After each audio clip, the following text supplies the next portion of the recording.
आज जो हम सिलेबस लेके चलेंगे वो हमारा डी फार्मेसी का सिलेबस है, जिसके अंदर 6 सब्जेक्ट होते हैं। उसमें से एक सब्जेक्ट है हमारा फार्मा केमिस्ट्री। उसके टोटल 32 चैप्टर्स हैं। यहाँ से फर्स्ट से इंट्रोडक्शन स्टार्ट होगा। इसमें इंट्रोडक्शन में कुछ नहीं है, बस केमिस्ट्री के बारे में ये चीज़ बताई जाती है कि केमिस्ट्री है क्या। फिर उसके बाद केमिकल नेमिंग ऑफ ड्रग्स होती है, जिसके अंदर हमारे सारे स्ट्रक्चर वगैरह आते हैं। बेंजीन का स्ट्रक्चर आता है, हेलोपेरिडोल का स्ट्रक्चर आता है, और जितने भी हमारे केमिकल कंपाउंड होते हैं उन सभी का स्ट्रक्चर हम इसके अंदर पढ़ेंगे। फिर यहाँ से हमारी ड्रग स्टार्ट की जाती है, यहाँ से और पूरा 32 जहाँ पे हमारा एंड हो रहा है वहां तक हमारी ड्रग पढ़ी जाएंगे। अब ये चैप्टर की सबसे पहले तो मैं ये कहूँगी कि ये बुक सबसे अच्छी है, आप इसी को प्रेफर करें क्योंकि ये नोट्स टाइप में दे रखी है। अब हम जो आज स्टार्ट करने वाले हैं वो जनरल एनेस्थेटिक स्टार्ट करेंगे, बिकॉज ये एग्जाम में बहुत ज़्यादा पूछे जाने वाला क्वेश्चन है। इसके अप्रॉक्सीमेटली 85% चांसेस होते हैं एग्जाम में पूछे जाने के लिए। That is chapter number 7, general anaesthetic. Anaesthetic होते क्या हैं? एनेस्थेटिक ऐसी दवाइयाँ होती हैं जो हमारे बेहोशी की हालत हमें क्रिएट करती हैं, जो हमें कुछ चीज़ महसूस नहीं होने देती, स्पेशली पेन वगैरह। एनेस्थेटिक जो होते हैं हमारे पास वो दो तरीके के होते हैं। एक रहेगा हमारे पास जनरल एनेस्थेटिक और दूसरा होता है हमारे पास लोकल एनेस्थेटिक। अब जनरल और लोकल में पहले मैं आपको एक डिफरेंस बता देती हूँ। जनरल एनेस्थेटिक जो होता है वो हमारी सीएनएस पे वर्क करता है, जो चीज़ पूरी बॉडी को फील नहीं होने देगी कि पेन हो कहाँ रहा है, हमारी सर्जरी कहाँ चल रही है। और लोकल एनेस्थेटिक जो होता है वो सिर्फ वहीं पर काम करेगा जहां पर वो लगाया जाएगा। जैसे कि हम डेंटिस्ट के पास जाते हैं, दांत में कुछ में भी प्रॉब्लम हो तो डेंटिस्ट जब उसे ठीक कर रहा होता है तो उस टाइम हमें पेन का फील नहीं होता, क्योंकि वो उससे पहले हमें जो इंजेक्शन लगाता है सुन्न करने वाला, वो एनेस्थेशिया होता है। वो लोकल एनेस्थेटिक के अंदर आता है, क्योंकि उसमें सिर्फ हमारे जावड़े वाला बक्कल कैविटी जिसको हम बोलते हैं, सिर्फ वो वाला हिस्सा हमारा सुन्न किया जाता है। लेकिन जनरल एनेस्थेटिक है वो जब हमारी बड़ी बड़ी सर्जरी की जाती हैं उस टाइम पे यूज किया जाता है। मान लीजिए हमारी हार्ट सर्जरी हो रही है तो उस टाइम बंदे को पेन फील ना हो या फिर वो ना रहे उस सिचुएशन में, उस सिचुएशन को हैंडल करने के लिए उस सर्जरी से पहले जनरल एनेस्थेटिक दिया जाता है। जनरल एनेस्थेटिक का जो मेनली काम होता है वो क्या करते हैं, जैसे ही हमारी बॉडी में जाते हैं, हमारे जो ब्लड ब्रेन बैरियर जिसे हम ट्रिपल बी भी बोलते हैं, उसे उस पे जाके उसे क्रॉस कर देगा, और क्रॉस करने के बाद हमारे सीएनएस पे काम करता है। सीएनएस क्या है? हमारा सीएनएस वो है जिससे हमारी जो सारी बॉडी है, जिससे हमारी जो सारी बॉडी है वो सुन्न हो जाएगी। वो किस तरीके से होगी? क्योंकि जनरल एनेस्थेटिक हमारा सीएनएस पे वर्क करता है, और सीएनएस रिस्पॉन्सिबल होता है हमारी पूरी बॉडी की फंक्शनिंग के लिए। अगर हमारी पूरी बॉडी में कुछ भी हलचल हो रही है, अगर हम अपने हाथ को मूव कर रहे हैं, हमारे अपने पैरों को मूव करा रहे हैं, भाग रहे हैं, दौड़ रहे हैं, हंस रहे हैं, तो वो सारी जो चीजें हैं वो हमारे सीएनएस एक तरीके से हम कह सकते हैं हमारा ब्रेन, हमारे ब्रेन पे जो चीज काम करेगी उसे हम जनरल एनेस्थेटिक कहते हैं। जैसे कि इसमें दिखाया भी गया है, general anaesthetic is a class of CNS depressant drug. यहाँ डिप्रेसेंट ड्रग का मतलब क्या है कि जो हमारा सीएनएस है उसको डिप्रेस्ड कर देगी। डिप्रेस्ड करने का मतलब है कि कुछ टाइम के लिए हमें बेहोशी की हालत में ला देगी, जिससे कि ना तो हमें पेन फील होगा जिस टाइम सर्जरी हो रही होगी, ना हमें ये पता चलेगा कि चीरा फाड़ी कहाँ से हो रही है। विच प्रोड्यूस पार्शियल और all loss of the senses of pain with a control and reversible depression of functional activity of CNS।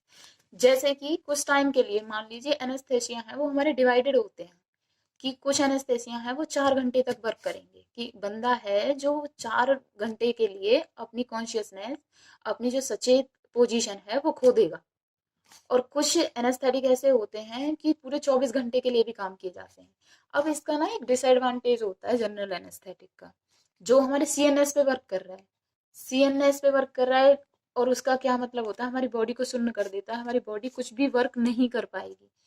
अब यहाँ पे क्या है कि यहाँ पे अगर ये डोज इसकी अगर ज्यादा हो जाती है तो बंदा कोमा में जा सकता है या फिर उसकी डेथ भी हो सकती है, क्योंकि ये पूरी बॉडी की हलचल को बंद कर देगा, जिसके अंदर हमारा हार्ट भी इन्वॉल्व होता है, रेस्पिरेटरी ट्रैक्ट भी इन्वॉल्व होता है। और जब वो ही अच्छे से काम नहीं करेंगे, मान लीजिए जनरल एनेस्थेटिक की डोज हल्की सी ज्यादा हो जाती है, तो उससे बंदे की डेथ होने के चांसेस बढ़ जाते हैं।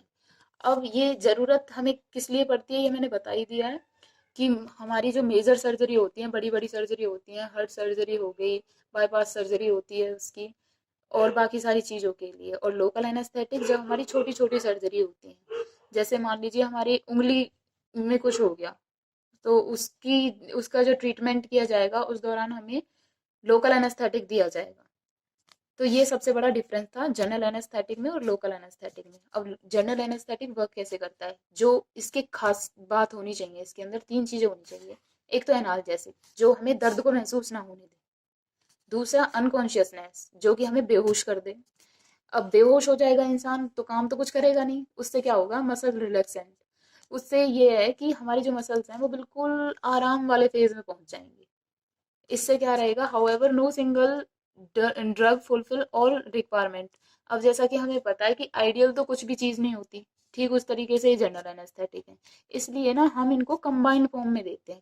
कंबाइन का मतलब है कि एक के साथ दूसरी ड्रग मिला के दे दी। बहुत सारे केसेस में आपने सुना होगा, जैसे कि डायरेटिक्स वाले केस में भी होता है। हम कुछ चीज़ें, डायरेटिक्स, फ्लोरथायाजाइड, ये सब चीज़ें मिला के देते हैं जिससे कि हमारा जो इफेक्ट है वो मैक्सिमम आए, विद नो और लेस साइड इफेक्ट। अब इसकी आती है क्लासिफिकेशन। हमारा जो जनरल एनेस्थेटिक होता है वो दो तरीके का होता है। एक तो होगा इनहेलेशन जनरल एनेस्थेटिक, एक होता है इंट्रावेनस जनरल एनेस्थेटिक, जिसे हम आईवी जनरल एनेस्थेटिक भी बोलते हैं। इसके अंदर क्या अंतर है, इनहेलेशन जो हमारे सूंघने, जो हमारे जैसे हम सूंघेंगे, सूंघने के थ्रू, हमारे सांस के थ्रू अंदर जाएगा हमारी बॉडी में और असर दिखाएगा। और इंट्रावेनस जिसे हम इंजेक्शन की फॉर्म में लेंगे। तो इसकी जो कैटेगरी आई है वो फर्स्ट है इनहेलेशन। इनहेलेशन से क्या होता है कि जैसे हमने कोई, हमारे पास ड्रग है, the inhalation anaesthetic first reach the lung, वो हमारे लंग्स में पहुंचेगी। और जहाँ पे हमारा जो CO2 और O2 का एक्सचेंज होता है, जैसे हम नॉर्मली सांस लेते हैं, ठीक उसी तरीके से ये ड्रग जाएगी। और जैसे हमारी बॉडी को ऑक्सीजन सप्लाई होता है जिस प्रोसेस से, उसी प्रोसेस से जो ये ड्रग है मिल गई और वो हमारी बॉडी को सप्लाई हो जाएगी। सप्लाई होने के बाद क्या रहेगा कि वो हमारे ब्लड में पहुंच जाएगी, और फिर ब्लड में पहुंचने के बाद जो ब्लड है पूरा CNS तक इन्वॉल्व होता है, उससे वो हमारे दिमाग में भी चला जाएगा, जिससे कि एक बंदा अपनी कॉन्शियसनेस खो देगा और इस तरीके से अपना काम करेगी। अब जो ये है इनहेलेशन जनरल एनेस्थेटिक, ये दो चीजों के ऊपर डिपेंड करती है कि एक तो लिक्विड फॉर्म में आती है और एक होती है गैसेस फॉर्म। लिक्विड फॉर्म में अगर हम पढ़ें तो इसके अंदर दो कंपाउंड आएंगे, एक जिसे हम ईथर बोलेंगे और एक हेलोजिनेटेड कार्बन। ईथर, ईथर क्या होता है, डाई इथाइल ईथर, इसे हम डाई इथाइल ईथर कहते हैं। Was the first organic agent, ये पहला ऑर्गेनिक एजेंट है जिसको हमने जनरल एनेस्थेटिक की तरह यूज किया है। अदर एग्जाम्पल ऑफ दिस, अगर इसके साथ हम एग्जाम्पल देखें तो ईथर के एग्जाम्पल देख सकते हैं हम, विनाइल ईथर। मेरी मानिए तो दो ही इसके लिए काफी हैं, एक ईथर कर देना और एक विनाइल ईथर, क्योंकि ये दोनों एक दूसरे से मिलते जुलते हैं और ये याद भी जल्दी हो जाएंगे। डाई इथाइल ईथर, अब इसे हम प्रूव, इसकी प्रॉपर्टीज क्या हैं, यूजेस क्या हैं, ब्रांड नेम क्या है, एक प्रॉपर वे में जैसे पेपर में लिखा जाता है उस तरीके से इसे देखेंगे। जैसे कि पहला इसका स्ट्रक्चर पढ़ना है, तो डाई इथाइल ईथर है। इथाइल किसे बोलते हैं, जहां दो कार्बन प्रेजेंट होंगे हम उसे इथाइल बोलेंगे। डाई मतलब दो, और ये ईथर, यहाँ पे क्या रहेगा कि इथाइल, दो इथाइल ग्रुप हैं और वो बीच में ओ की बॉन्डिंग से जुड़े हुए हैं, इसलिए इसका नाम क्या है, डाई इथाइल ईथर। या फिर हम इसका यूपीएससी IBUPAC नेम देना चाहें तो इसका बन सकता है इथॉक्सी इथेन। ब्रांड नेम क्या है, ब्रांड नेम मतलब ये मार्केट में किस नाम से मिलता है, तो ये ईथर एनेस्थेटिक करके मिलता है। प्रॉपर्टीज क्या है कि जो डाइथाइल ईथर है वो हमारा कैसा होता है, कलरलेस होता है, बिल्कुल कुछ कलर नहीं होता उसका। और ऐसा होता है कि वो आग बहुत जल्दी से पकड़ता है, जैसे कि हमारे पेट्रोल और डीजल होते हैं। इसका जो टेस्ट रहेगा वो स्वीट बर्निंग टेस्ट रहेगा, और जो इसका ऑर्डर रहेगा वो बहुत तीखा रहेगा। जैसे गंध आती है ना, जैसे हम कभी मिर्ची वगैरह का कुछ काम होता है घर में तो एक तीखी सी गंध आती है, उसे हम करेक्टरिस्टिक ऑर्डर बोलते हैं। इसका जो, it is soluble in 10 parts of water, मतलब कि जैसे हम किसी का सोल्यूशन वगैरह बनाते हैं तो उसका बोलते हैं कि 1 part 2 part ऐसे करके। इसका जो 10 part है ना वाटर का, इन एयर ही और एयर में ये ऑक्सीडाइज बहुत जल्दी होता है, और ऑक्सीडाइज हो जाएगा तो ये पेरोक्साइड बना देगा। उसके बाद इसलिए इसमें हाइड्रोक्विनोन है वो ऐड किया जाता है। क्यों ऐड किया जाता है? क्योंकि जिससे कि ये खराब ना हो, प्रिजर्व रहे, प्रिजर्वेटिव की तरह काम करता है। And it is miscellaneous. Miscellaneous, miscible and immiscible, ये दो टर्म होती हैं। मिसिबल का मतलब होता है जो चीज घुल जाए, इमिसिबल जो चीज ना घुले। जैसे कि आपने तेल और पानी को देखा होगा, जैसे ही हम उन्हें घोल, कितना भी घोलने की कोशिश करें, वो तेल अलग रहता है और पानी अलग रहता है। इसलिए मिसिबल, मिसिबल का मतलब है जो चीज घुल जाए। तो ये है हमारा डाइथाइल ईथर। ये किसके साथ घुल जाता है? एल्कोहल के साथ, chloroform, benzene, fixed oil and volatile oil, ये इन सब चीज के साथ घुल जाता है। इससे ये जितने भी कंपाउंड है इनमें से कोई भी दो कर लीजिए, वो सफिशिएंट होते हैं। अब नेक्स्ट चीज है कि इसे स्टोर कैसे किया जाए। बच्चे ना इसी चीज से घबरा जाते हैं। अब देखिए इसकी स्टोरेज देखो कितनी सारी दे रखी है, पर इसका मेन पॉइंट आप याद रखना, किसी भी कंपाउंड की स्टोरेज के लिए 3 से 4 पॉइंट आपको याद रखने हैं। पहला, it should be stored in a well close container. Second, it should be stored in an air tight container. Third, it should be close container and keep in a dark place. इसके लिए आप ये 3 point याद रखो, और कोई भी compound है उसकी स्टोरेज के अंदर इन तीनों में से कोई भी पॉइंट डाल दो। यूजेस, यूज कैसे किए जाते हैं? अब आपको पता है इनहेलेशन एनेस्थेटिक के अंदर आते हैं, तो ये कैसे यूज किए जाते हैं? इनहेलेशन एनेस्थेटिक की तरह यूज किए जाते हैं। And it is usually used as a mixture with other anaesthetic with nitrous oxide. जैसे कि मैंने पहले भी बताया था कि आइडियल कुछ नहीं होता, इसलिए हम इसे कंबाइंड करके देते हैं। तो इसको भी किसके साथ कंबाइन करके दिया जाता है? नाइट्रस ऑक्साइड के साथ कंबाइन करके दिया जाता है। अब ये इसका जो एक तरीके से कह लीजिए डिसएडवांटेज, तो ये क्या कर देता है कि जो हमारी म्यूकस मेम्ब्रेन होती है, पहली बात तो बच्चों को ये क्लियर नहीं होता कि म्यूकस मेम्ब्रेन होती क्या है।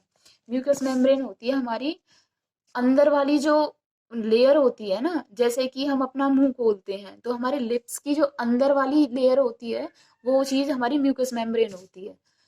तो म्यूकस मेम्ब्रेन को इरिटेट कर देगा and brings about secretion of saliva and mucus from bronchial tissues. और क्या करेगा? ज्यादा से ज्यादा सलाइवा, सलाइवा मतलब हमारी लार, और ज्यादा से ज्यादा सलाइवा निकलने लगेगा। सीक्रेशन का मतलब होता है प्रोड्यूस होना। देयरफॉर एट्रोपिन और hyoscine is to be given before induction of anaesthesia. इसीलिए हम क्या करते हैं कि कुछ एनेस्थेसिया अगर हम दे देते हैं, तो आपने देखा होगा कई बार डॉक्टर्स बोलते हैं कि आपने सुबह से कुछ खाया तो नहीं है, क्योंकि हर किसी की एक अलग डिमांड होती है। किसी को हम खाली पेट देते हैं और किसी को हम खाली पेट नहीं दे सकते। इसलिए क्या होता है कि एट्रोपिन जैसी चीजें हैं एनेस्थेसिया देने से पहले वो दी जाती हैं। अब प्रिपरेशन, प्रिपरेशन का मतलब क्या है? तो एक तो ईथर, बीपी, बीपी का मतलब है ब्रिटिश फार्माकोपिया, और आईपी का मतलब है इंडियन फार्माकोपिया। तो प्रिपरेशन ये किस किस फॉर्म में हमें मिलती है? Tablet, injection, ointment, syrup, suspension. तो ये हमें कैसे कैसे मिलती है? Anaesthetic ether, IP BP and ether BP. Preparation कोई जितनी भी हमें दे रखी होती है, इसमें दे रखी है 3 से 4 भी अगर दे रखी हो तो एक ही लिख दो, एग्जाम में वही काफी हो जाता है।